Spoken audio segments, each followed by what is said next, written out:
Et bonjour Philippe de Harburn, bienvenue.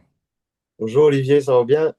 Et ça va bien, oui, c'est vraiment un plaisir pour moi de t'interviewer sur un thème, enfin c'est même pas un thème, hein, c'est un chapitre de la science de l'esprit qui pour moi est essentiel dans nos vies.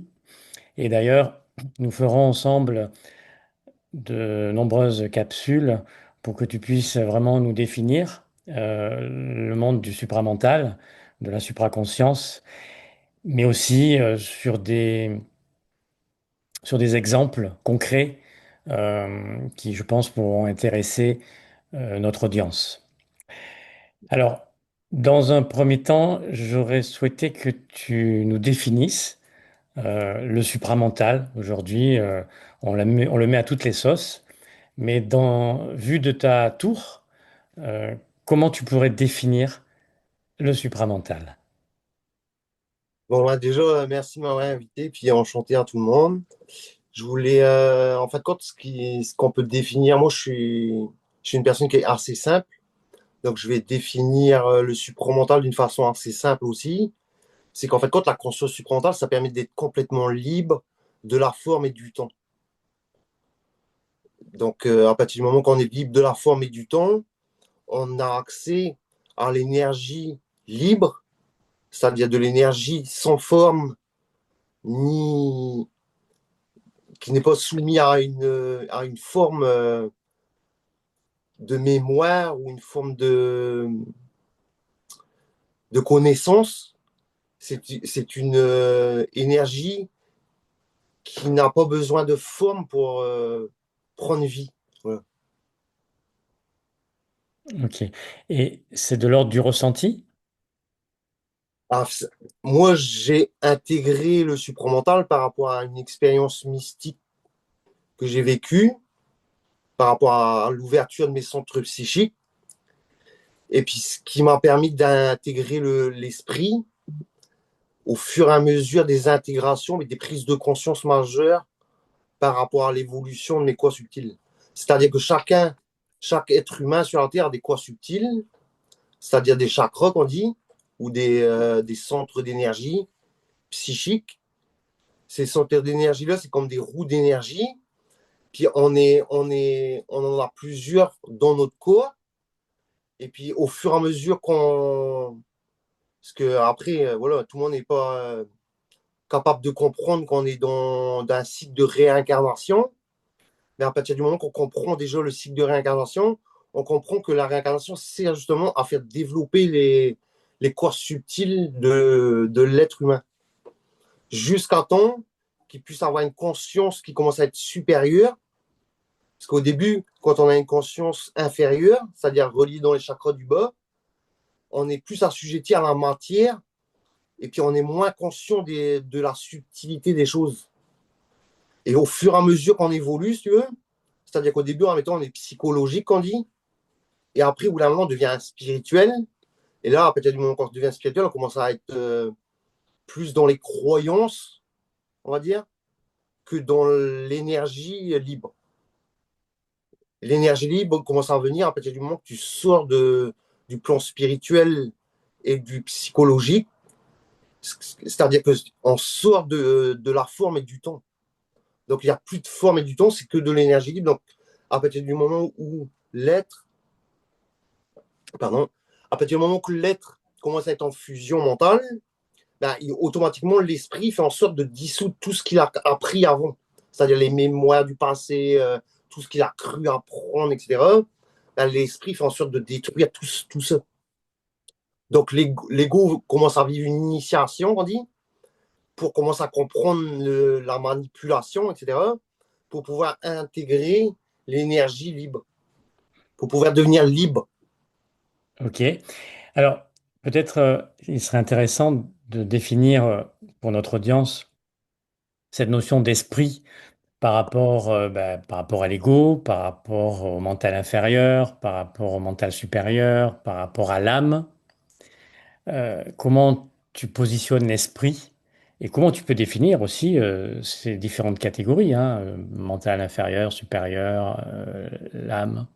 Hein, ce qu'on peut dire déjà, c'est qu'à l'origine de tout, on vient d'un soleil central, qu'on dit, pour donner une forme. Un soleil central, c'est-à-dire que c'est une boule de lumière qui contient toutes les possibilités. Puis le soleil là, si tu veux, il est dans un espace où c'est endormi, c'est au repos. Puis l'intérieur du soleil central là, c'est nous. C'est nous qui sommes partis de là. On s'est projeté, et puis dans notre. Parce qu'à l'état d'origine, on n'est que ça, de la lumière, avec tout, avec tout ce qui peut exister, même ce qu'on ne connaît pas. Parce que c'est infini. Il n'y a pas de commencement, il n'y a pas de début ni de fin, rien du tout. C'est total, c'est absolu. Voilà. Donc nous, on vient de là, on est à l'origine, on est ça. Donc quand on sort de ce soleil central, on commence à se diffracter, dans un premier plan. Et le plan là, c'est le plan supramental, justement, de l'esprit universel. Donc c'est la première forme qui est sortie de ce noyau central, si tu veux. C'est l'esprit universel. Donc c'est ça notre conscience. Notre conscience au-delà de la forme et du temps. Après cette conscience-là, elle a voulu encore expérimenter d'autres champs de conscience. Donc elle s'est encore diffractée dans un autre plan de conscience. Ça, c'est le plan de l'esprit. Et dans le plan de l'esprit, il y a l'âme universelle et l'esprit normal, ok? L'esprit, pas l'esprit universel, parce que c'est au-dessus, mais l'esprit. Et l'âme universelle, quand elle tombe dans le plan d'esprit, elle perd sa mémoire d'origine. Mhm. Donc, elle est diffractée de sa réalité. Voilà. Elle perd son intelligence et elle garde sa volonté et son amour. Parce que l'esprit va lui dire qu'il faut qu'elle descende dans un autre plan encore, le plan astral. Donc, elle, comme elle n'a pas d'intelligence, elle pense que la souffrance, ça ne va rien lui faire. Puis, comme elle est désidentifiée de la forme et du temps, elle décide que le temps, ça n'a pas d'importance quand on est désidentifié de ça. Mais quand on rentre dans l'illusion, pour nous, 80 ans, ça paraît vraiment long. Mais pour la conscience de l'esprit, 80 ans, c'est même pas une seconde. C'est un, c'est vraiment, on meurt en vie, on meurt en vie, quoi. Donc, quand l'âme atterrit dans le plan de l'astral, le plan astral, c'est ce qu'on connaît nous maintenant, les hommes normaux, psychologiques, spirituels, etc. C'est ce qui fait partie de la connaissance que les maîtres ont amené, que les livres, que les gens ont vécu des expériences mystiques, etc. Tous les gens qui ont vécu ça, ils croient que c'est vrai aussi. Mhm. Alors que c'est un jeu de l'esprit dans la forme, pour qu'on croie qu'on est la matière, qu'on est une forme, pour qu'on puisse immerger dans l'illusion de la forme et du temps, le temps que nos corps subtils s'évoluent.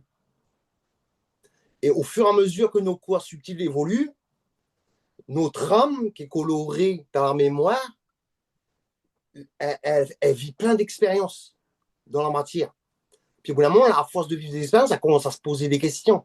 Parce que l'esprit fait exprès de lui faire vivre des expériences pour qu'elle commence à comprendre qu'il y a un système énergétique, voilà, qu'il y a plein de choses qu'elle cherche à comprendre qu'elle ne sait pas. Donc l'ego, ça le pousse à chercher des réponses. Donc l'esprit le laisse chercher en mettant, moi j'appelle ça l'horizontal au début, c'est-à-dire que on va chercher dans des vidéos, dans des livres. Donc l'esprit va faire esprit de nous donner de la connaissance, plein de trucs. Puis voilà, puis au bout d'un moment, quand on commence à connaître plein de choses comme ça, de connaissances, on devient hautement spirituel.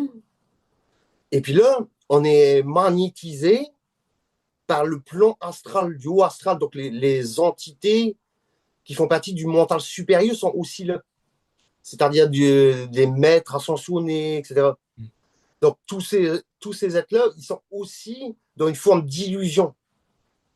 Parce qu'ils ne sont pas encore atteints la conscience supramentale. La conscience supramentale, c'est encore au-dessus. Et eux, quand ils voient une lumière, donc c'est une lumière, si tu veux, que les êtres systémiques ont créée qui sont soumis à un dieu, tu comprends?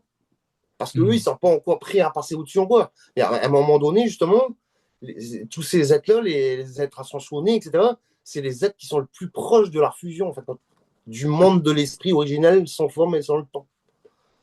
Donc, en fin de compte, c'est ça, en fin de compte, si je D'accord. puis Ok, ouais, non, mais expliquer.